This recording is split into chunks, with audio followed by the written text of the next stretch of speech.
Mesdames et messieurs, bonjour. Bienvenue sur cette chaîne Justice et Scandale. Ici Maître Diane Ayeva Ingani, avocate à Paris. Justice et Scandale, c'est une chronique juridique sur laquelle nous traiterons des grandes affaires de crimes, notamment de criminalité sexuelle impliquant des célébrités. Des célébrités du monde de l'industrie musicale, des célébrités du monde de l'industrie cinématographique, mais aussi des hommes politiques ou des femmes politiques. Quoi de mieux que pour débuter cette chronique que de parler de l'affaire la plus médiatique du moment en matière de criminalité sexuelle. Je parle bien sûr de l'affaire P. Diddy.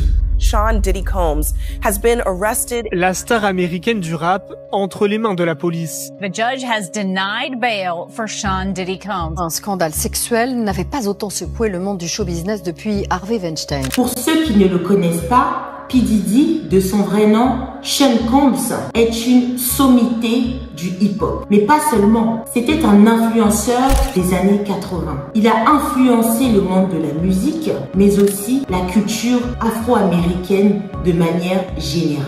C'était un homme d'affaires, il a détenu des marques de spiritueux telles que la marque Cyrock. Il a également investi dans le domaine vestimentaire puisqu'il a été le créateur de la marque Sean John, mais on le connaît surtout pour être le créateur du label Bad Boy Records. Bad Boy Records a été le label de plusieurs célébrités, et notamment, pour ne parler que de lui, de Notorious B.I.G. Les démêlés de Sean Combs ne datent malheureusement pas d'aujourd'hui.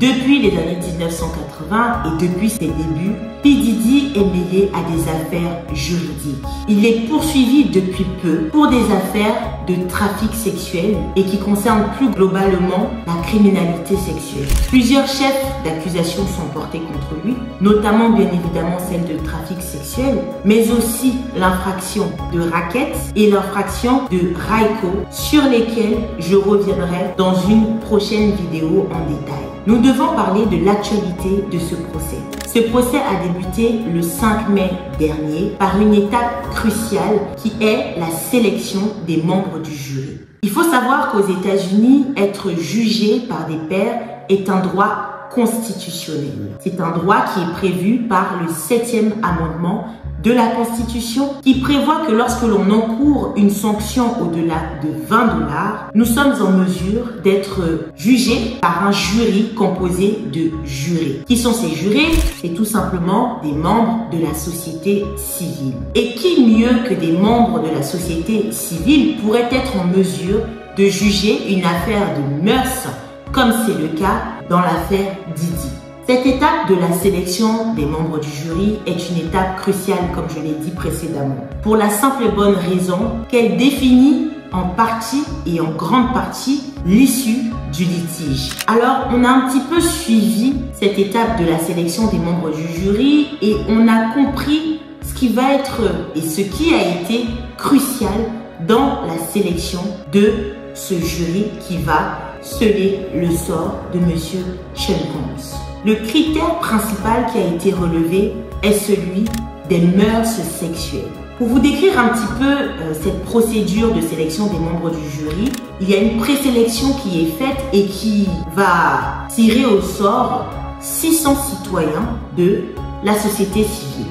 Ensuite, ces 600 citoyens qui vont être des potentiels membres du jury vont répondre à des questionnaires. Et nous avons eu écho de certaines questions qui ont été posées à ces jurys qui ont dû répondre à une centaine de questions réparties sur plus de 27 pages. Parmi ces questions, ce qui était relevant, c'était de savoir quelles étaient les mœurs sexuelles de ces membres, de ces potentiels membres du jury. Est-ce qu'ils avaient des a priori sur certaines pratiques ne leur permettant pas d'avoir une vision objective et un avis objectif dans ce jury-là? Je me suis posé à un moment donné la question de savoir quel serait le jury idéal, que ce soit pour la défense ou que ce soit pour l'accusation. Après réflexion, et d'ailleurs n'hésitez pas à laisser votre avis en commentaire, je me suis dit que le jury et le juré idéal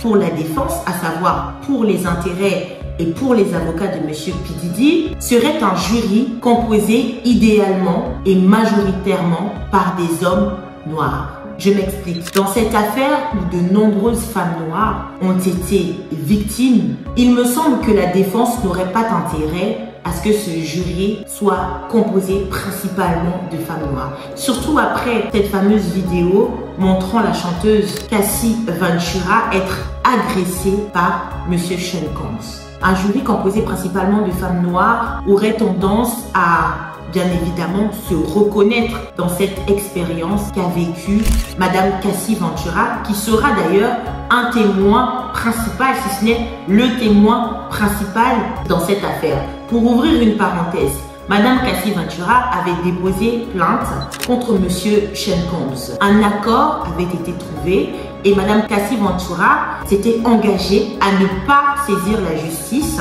et à ne pas témoigner contre Monsieur Sean Combs. Mais des bruits de couloir qui se confirment de plus en plus disent que Madame Cassie Ventura sera non seulement un témoin dans le cadre de ce procès, mais que la vidéo dans laquelle elle a été agressée sera très certainement diffusée lors du procès. Je ferme la parenthèse et nous reviendrons sur cette situation dans de prochaines vidéos.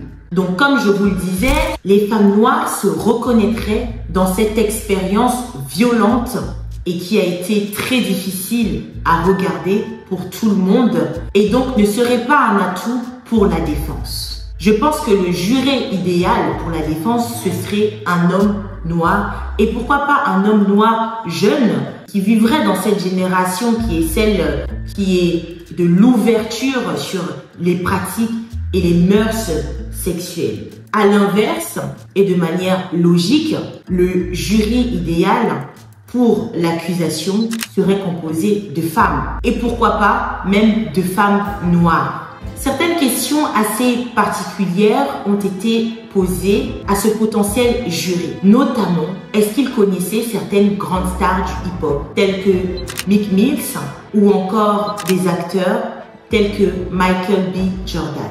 On se pose alors la question de savoir est-ce que ces personnes ont été impliquées dans cette affaire ou est-ce que ces personnes vont témoigner dans le cadre de cette affaire. La suite du procès nous donnera les réponses. Par ailleurs, on a eu écho de certains critères qui ont été relevants dans la sélection du membre du jury. Par exemple, certains jurys ont été récusés, exclus, parce qu'elles avaient elles-mêmes vécu des agressions sexuelles ou avaient un proche, un membre de leur famille qui avait vécu des agressions sexuelles. Ils ont été récusés, considérant qu'ils n'étaient pas en mesure d'avoir un jugement objectif dans cette affaire. Un proche de Madame Kim Porter, l'ancienne compagne de Monsieur Sean Combs, et d'ailleurs la mère, il me semble, de ses 3 enfants, a été également récusée et considérée comme ne pouvant pas avoir un avis objectif dans cette affaire.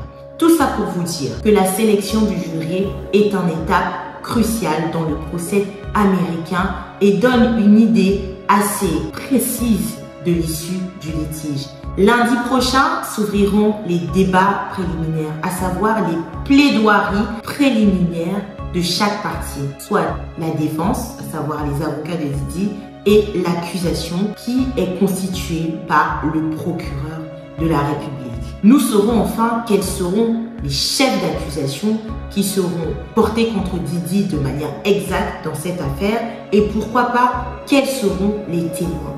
Je vous donne rendez-vous donc la semaine prochaine pour pouvoir discuter et débattre avec vous de ces plaidoiries préliminaires et de ces propos préliminaires.